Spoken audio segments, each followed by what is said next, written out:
G'day everyone, it's Omidex here and welcome to another video on this channel. In this video I want to talk about a 4-2-2 setup. I've already posted one video about 4-2-2 but that was specifically for pressing. This one is more balanced and it's the way you're supposed to be playing it against sweatier players in higher divisions. When the gameplay section of this video starts I want to talk about something, so stay tuned for that. But now let's get on to the tactics. As you can see the numbers on your screen, I've decided to go with lower width and a bit lower depth, not quite 61 or 71, because we're supposed to be playing this formation against people who are really good at this game and know how to break the 61 and 71 depth method. The only thing I wouldn't mind if you changed is players in box on 6 or 7, that's your call. Onto the instructions we go.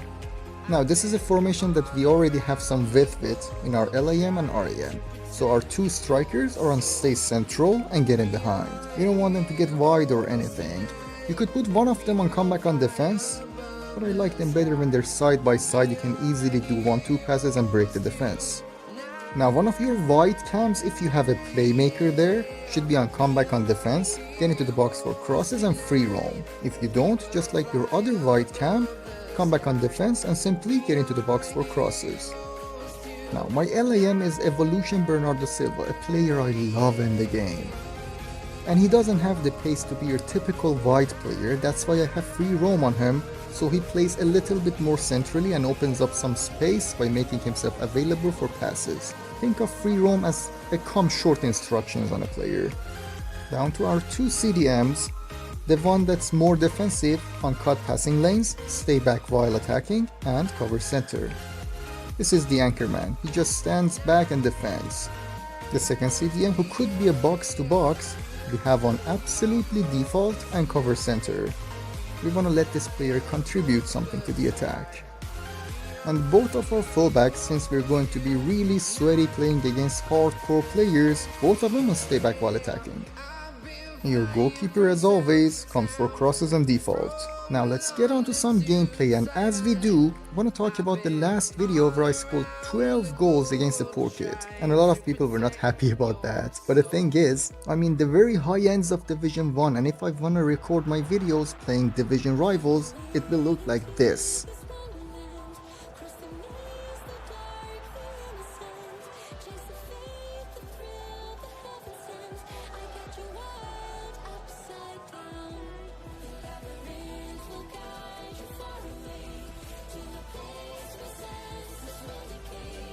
It's basically all the same boring stuff, just doing repetitive shit every single game. So I decided to record my gameplay clips from FUT Champs games, where I have no control over the level of opponent I face, you know. So let me know in the comments if you would rather watch some casual gameplay where I play FUT Champs against weaker opponents, where I can showcase the strength of a formation way better than I can playing in Division 1 and Elite against very sweaty opponents, and the only way I can score is doing the sweaty repetitive stuff. So let me know what you think. Now let's talk about the 4-2-2 formation. This formation is suited for players who prefer to play a lower tempo type of play style. If you like to pass it around and tiki-taka a lot, this might not be the formation for you. 4-2-2 involves a lot of solo plays, a lot of dribbling with your players, and being really precise with your passing and chance creation. But it has some very good things about it.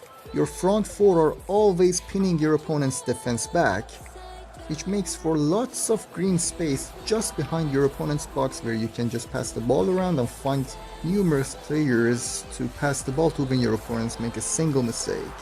You also have two wide players which are fantastic for counterattacks, specifically if your opponents play their fullbacks unbalanced and the fullbacks run up, lots of green space for you. And the key thing to know about this formation is always go for the extra pass. You have the ball with your winger and you pass it to the striker, don't shoot straight away, look for the other striker. That extra pass is gonna make for so much goals. Feel free to watch the rest of the clips to see how this formation performs in Division 1, and I'll see you at the end of the video.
That's it for today's video, everybody. Thank you for watching it so far. Hopefully you enjoyed it, and if you did, please make sure to leave a like or subscribe. This is the end of this episode, and hopefully I will see you on the next one.